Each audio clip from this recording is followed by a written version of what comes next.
নমস্কার বন্ধুরা, তোমরা সবাই কেমন আছো? আশা করি ভালো আছো। আমিও খুব ভালো আছি। Welcome back to my channel Pompai শিখে ব্লগ। আমি পম্পা, তোমাদের সাথে নিয়ে আমি একটা নতুন ব্লগ শুরু করছি। আজ কিন্তু শ্রাবণ মাসের প্রথম শনিবার। তো মা আর আমি প্রত্যেক বছরের মতোই কিন্তু এবছরও উপোস করেছিলাম। তাই মা এখানে মন্দিরে যাওয়ার আগে ফল কাটছিল, আর ঘরে আজকে আবার পূর্ণিমার পুজোও কিন্তু আছে। তো যেহেতু আজকে ঘরে দুটোই পুজো, তা মা দুদিকে ফলটা কেটে রাখলো। আমরা এখানে প্রথম চলে এলাম মন্দিরে, এখানে আমাদের তো বড় ঠাকুরের মন্দির আছে। তো ওখানেই মন্দিরেই বড় ঠাকুরের পুজোটা করে নেবো। তারপর সন্ধ্যেবেলা দাদা বলেছে 7টার পর তো পূর্ণিমা লাগছে, 7টার পরে গিয়ে পূর্ণিমার পুজো করবে।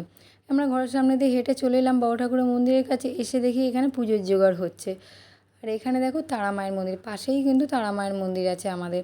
তো এখানে তারা মায়ের মন্দিরের দর্শনটাও তোমাদের করিয়ে দিলাম। আর এখানে তখন পুজোর জোগাড় হচ্ছিলো, আর আমরা কিন্তু যেহেতু ঘরে ফল সিন্নি সব কিছু জোগাড় করছিলাম, তাই জন্য আমাদের মন্দিরে আসতে একটু দেরি হয়ে গেছে। অবশ্য ঠাকুরমশাই এখনও আসেনি, ঠাকুরমশাই বলেছে 5টার পর আসবে। আর এখানে দেখো সবাই মিলে কিন্তু ফল সিন্নি এগুলো সব মানে পুজোর জোগাড় করছে। আর সবাই মিলে পুজোর জোগাড় করলে কিন্তু কোনো কাজই মনে হয় না। এখানে সবাই মিলে গল্প করতে করতে পুজোর জোগাড় করছিলো, আর আমাদের যেহেতু ঘরেও পুজোর জোগাড় করার ছিল, ওই জন্য আমাদের আসতে দেরি হয়ে গেছে।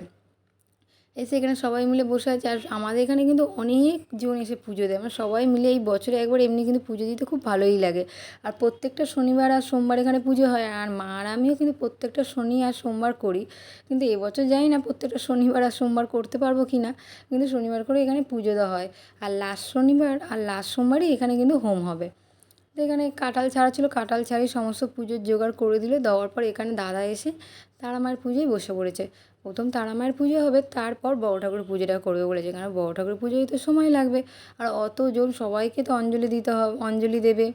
তো ওই জন্য সময় লাগবে বলে প্রথম বললো তারা মায়ের পুজোটা করে নিই। করার পর দেখো পাশেই কিন্তু একদম বড় ঠাকুরের মন্দির, এবং এবার বড় ঠাকুরের পুজোয় কিন্তু বসে গেছে। আমরা এখানে সবাই পিছনে বসে আছি, আর পুজো হচ্ছে সামনে, আর সবাই বসে এখানে পুজো করছি আমরা বড় ঠাকুরের। আর আমাদের আজকে কিন্তু মাম্মাম নেই, তোমরা দেখেছো আজকের ভিডিও কিন্তু মাম্মামকে দেখতেই পাবে না, কারণ মাম্মাম ছিল দাদানার বাড়ি।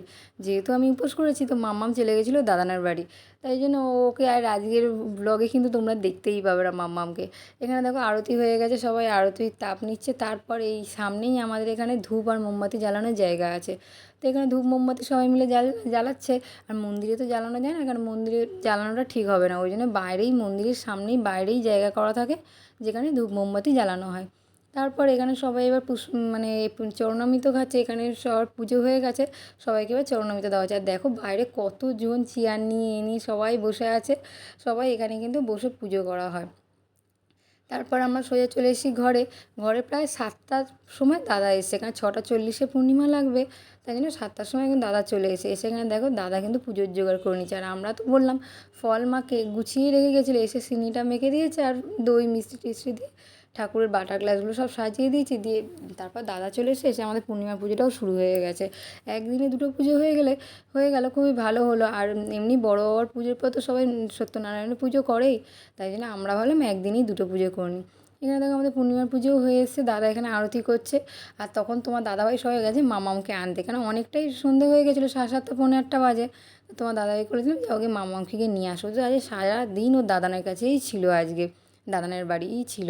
ওখানেও ভালোই ছিল, আমি যেহেতু উপোস করেছি তাই জন্য আর আমি ওকে আর আনিনি।